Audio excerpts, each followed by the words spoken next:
మహబూబాబాద్ జిల్లా డోర్నకల్ మండలం గొల్లచెర్లలో ఓటమి భయంతోనే కాంగ్రెస్ గద్దను బీఆర్ఎస్ నాయకులు కూల్చివేశారని పార్టీ నాయకుడు మాలోతు నెహ్రూ నాయక్ ఆరోపించారు. అధికార పార్టీ వారికి ఓటమి భయం పట్టుకుందని, ఎంతమందికి రాజకీయ పునర్జన్మ ఇచ్చినా కాంగ్రెస్ గద్దను కూల్చడం హేయమైన చర్య అని, వారిపై పోలీసులు కేసు నమోదు చేసి తక్షణమే చర్యలు తీసుకోవాలని కోరారు. బీఆర్ఎస్ నాయకుల ఒంటెత్తు పోకడలకు నియోజకవర్గ ప్రజలు తగిన గుణపాఠం చెబుతారని అన్నారు. ఈ కార్యక్రమంలో మాజీ జేపీటీసీ పగిడిపాల వెంకన్న, నాయకుడు దేవ్ సింగ్ నాయక్, మండల నాయకులు డిఎస్ జగదీష్, గూగులోతు లాలు నాయక్, మాజీ ఎంపీటీసీ శంకర్ నాయక్, నియోజకవర్గ social media coordinator Mohan Nayak తదితరులు పాల్గొన్నారు.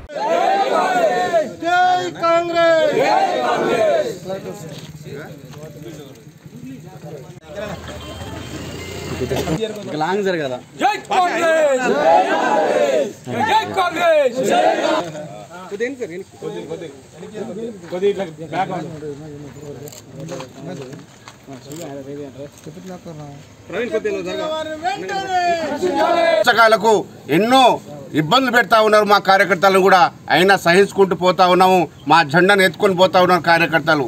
బిడ్డ ఈసారి చెప్తున్నాము, ఈసారి ఎట్టి పరిస్థితుల్లో ఎన్నో రోజులు లేవు, 6 నెలలు 6 మాసాలే ఉన్నది. ఈ 6 మాసాల్లో మరి ఈ డోర్నకల్ నియోజకవర్గంలో మా కాంగ్రెస్ పార్టీ జెండా ఎగిరేయడానికి మా కార్యకర్తలు, మా ఓటర్లు, మా రైతులు కూడా అందరూ కణకణం కట్టుకొని ఉన్నారు. మీరందరూ తస్మా జాగ్రత్త చెప్తున్నా, ఇక్కడి నుంచి నేను హెచ్చరిస్తా ఉన్నా. మీరందరూ కూడా మరి బీఆర్ఎస్ పార్టీ నాయకులందరూ కూడా జాగ్రత్తగా ఉండాలని చెప్పి కూడా మేము సభముఖ తెలియజేస్తా ఉన్నా. ఎందుకంటే రాబోయే రోజుల్లో మరి ఇక్కడ రేవంత్ రెడ్డి గారి నాయకత్వంలో, రాహుల్ గాంధీ గారి నాయకత్వంలో ఇక్కడ ఈ తెలంగాణ రాష్ట్రంలో, భారతదేశంలో కూడా కాంగ్రెస్ పార్టీ జెండా ఎగరేయబోతున్నాము. రేపు జరగబోయే కర్ణాటక ఎన్నికల్లో కూడా కాంగ్రెస్ పార్టీ భారీ మెజార్టీతో గెలవబోతున్నది.